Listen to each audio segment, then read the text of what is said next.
Assalamualaikum warahmatullahi wabarakatuh. Izin memperkenalkan diri, nama Taruna Muda Rofiki Muhammad Faizal dengan nomor Taruna 210111002. Pada kesempatan kali ini saya akan menjelaskan tentang analisis ANOVA. Dimulai dengan pengertian ANOVA. ANOVA adalah sebuah analisis statistik yang menguji perbedaan rata antar grup. Grup di sini bisa berarti kelompok atau jenis perlakuan. ANOVA ditemukan dan diperkenalkan oleh seorang ahli statistik bernama Ronald Fisher. ANOVA merupakan singkatan dari Analysis of Variance, yang merupakan prosedur uji statistik yang mirip dengan t-test. Namun kelebihan dari ANOVA adalah dapat menguji perbedaan lebih dari dua kelompok. Berbeda dengan independent sample t-test yang hanya bisa menguji perbedaan rata dari dua kelompok saja. Kegunaan ANOVA. ANOVA digunakan sebagai alat analisis untuk menguji hipotesis penelitian yang mana menilai adakah perbedaan rata antara kelompok. Hasil akhir dari analisis ANOVA adalah nilai F-test atau F-hitung. Nilai F-hitung ini yang nantinya akan dibandingkan dengan nilai pada tabel F. Jika nilai F-hitung lebih dari F-tabel, maka dapat disimpulkan bahwa menerima H1 dan menolak H0, atau yang berarti ada perbedaan bermakna rata pada semua kelompok. Ciri-ciri ANOVA. Ciri khas ANOVA adalah adanya satu atau lebih variabel bebas sebagai faktor penyebab dan satu atau lebih variabel respon sebagai akibat atau efek dari adanya faktor. Contoh penelitian yang dapat menggambarkan penjelasan ini yaitu adakah pengaruh jenis bahan bakar terhadap umur toraks mesin? Dari judul tersebut jelas sekali bahwa bahan bakar adalah faktor penyebab, sedangkan umur toraks mesin adalah akibat atau efek dari adanya perlakuan faktor. Ciri lainnya adalah variabel respons berskala data rasio atau interval, numerik atau kuantitatif. Sekian pemaparan dari saya, selanjutnya akan dilanjutkan oleh Dimas Nugroho Putro. Izin memperkenalkan diri Taruna Muda Dimas Nugroho Putro untuk melanjutkan paparan yang disampaikan oleh rekan saya Vicky. Selanjutnya yaitu pengelompokan ANOVA. Klasifikasi satu arah one way ANOVA. ANOVA klasifikasi satu arah merupakan ANOVA yang didasarkan pada pengamatan satu kriteria atau satu faktor yang menimbulkan variasi. Klarifikasi dua arah two-way ANOVA. ANOVA klasifikasi dua arah merupakan ANOVA yang didasarkan pada pengamatan dua kriteria atau dua faktor yang menimbulkan variasi. Klarifikasi banyak arah MANOVA. ANOVA banyak arah merupakan ANOVA yang didasarkan pada pengamatan banyak kriteria. Selanjutnya, ANOVA satu arah atau one way ANOVA. ANOVA satu arah atau one way ANOVA digunakan apabila yang akan dianalisis terdiri dari satu variabel terikat dan satu variabel bebas. Interaksi suatu kebersamaan antar faktor dalam mempengaruhi variabel bebas dengan sendirinya mempengaruhi faktor-faktor secara mandiri telah dihilangkan.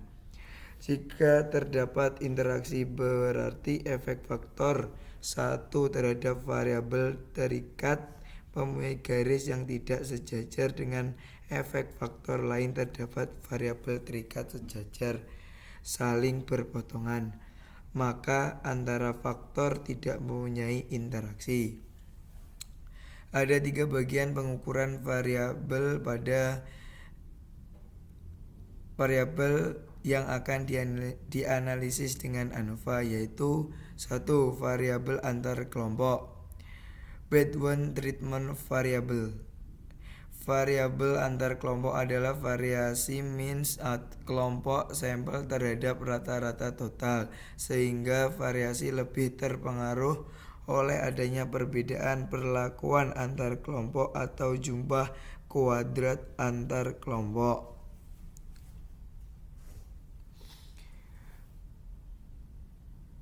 Satu, ANOVA satu arah one way ANOVA. ANOVA satu arah one way ANOVA digunakan apabila yang akan dianalisis dari satu V variabel terikat atau variabel bebas. Interaksi suatu kebersamaan antar faktor dalam mempengaruhi variabel bebas dengan sendirinya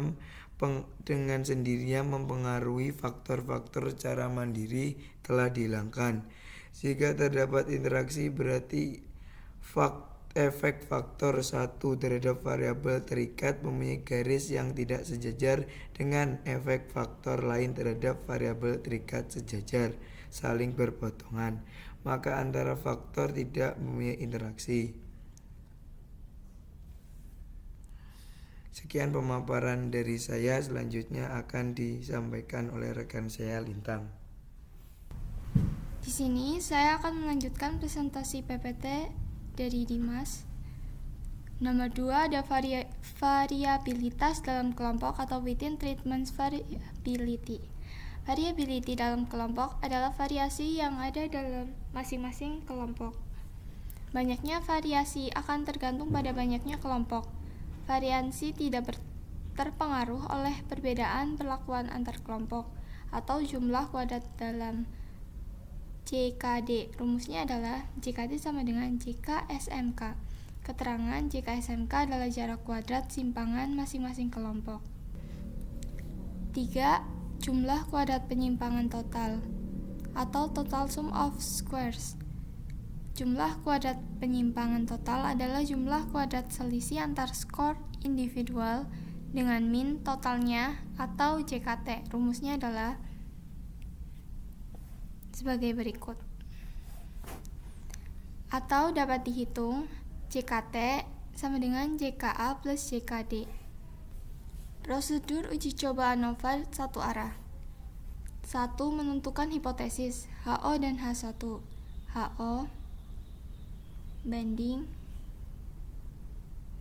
H1 sama dengan H2 sama dengan salah. Itu bacaan ikuti gak sih? Ya, seperti itu gitu. Ya.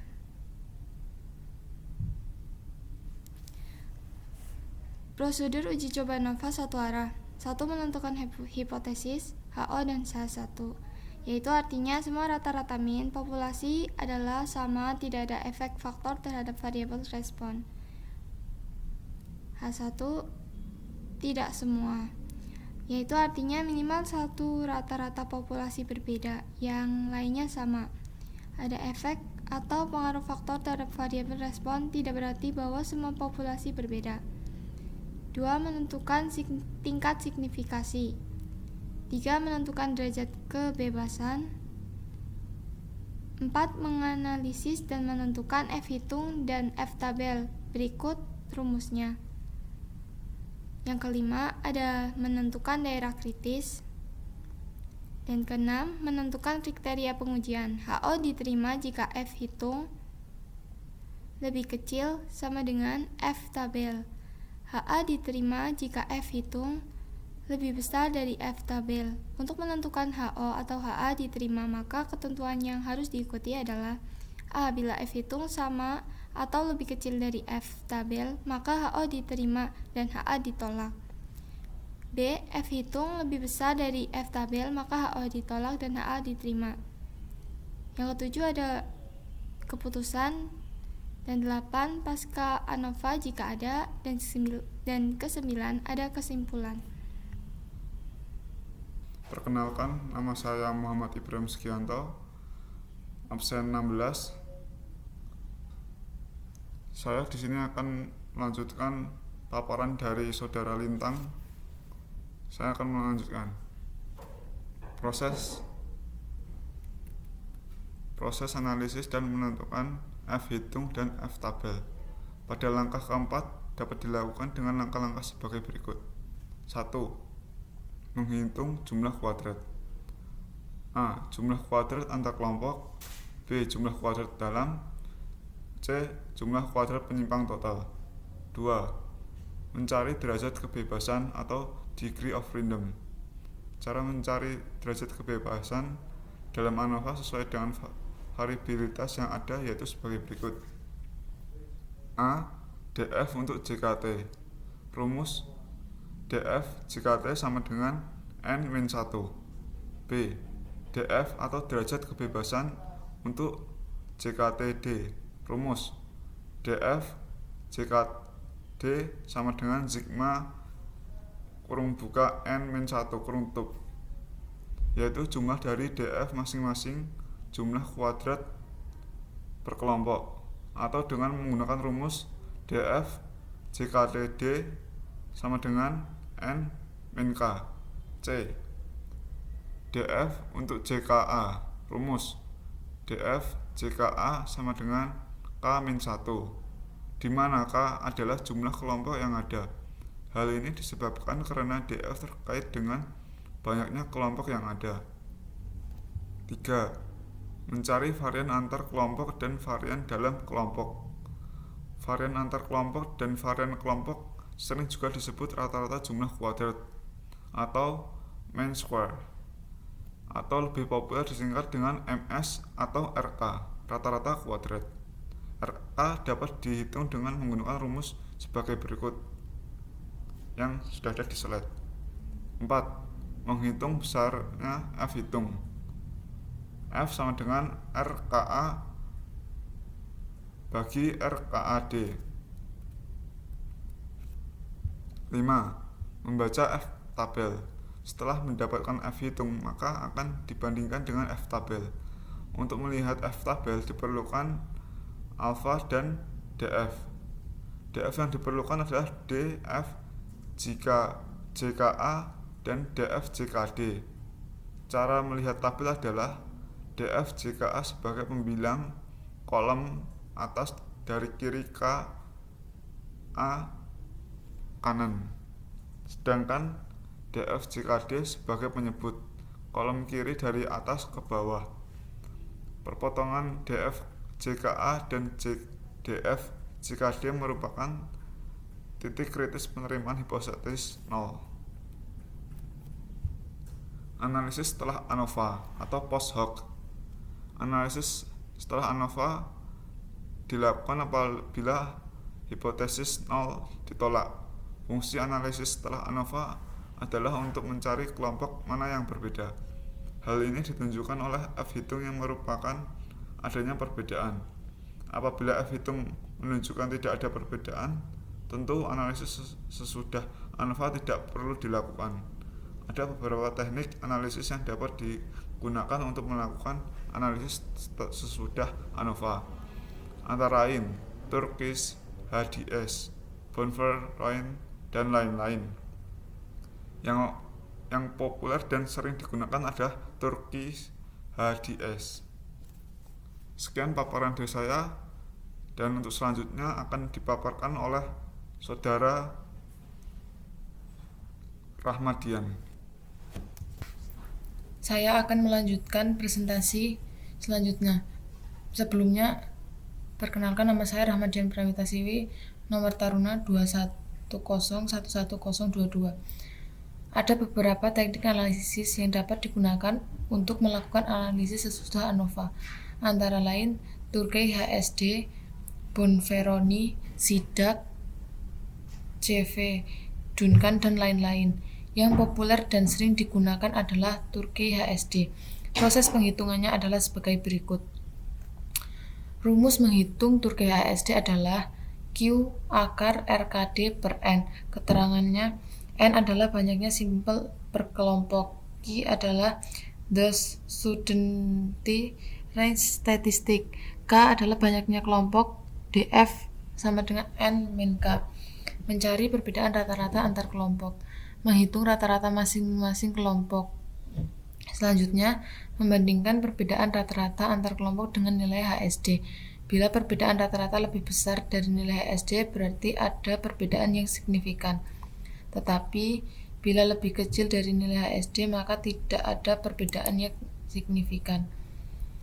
Berikut ini adalah tabel perkembangan jumlah kendaraan bermotor dirinci menurut jenisnya tahun 2015 sampai 2019. Data peningkatan kendaraan bermotor. Di sini kami memasukkan data berdasarkan tahun. Yang pertama yaitu jumlah mobilnya. Ini urut dari data mobil urut dari tahun 2015, 2016, 2018, sampai 2019.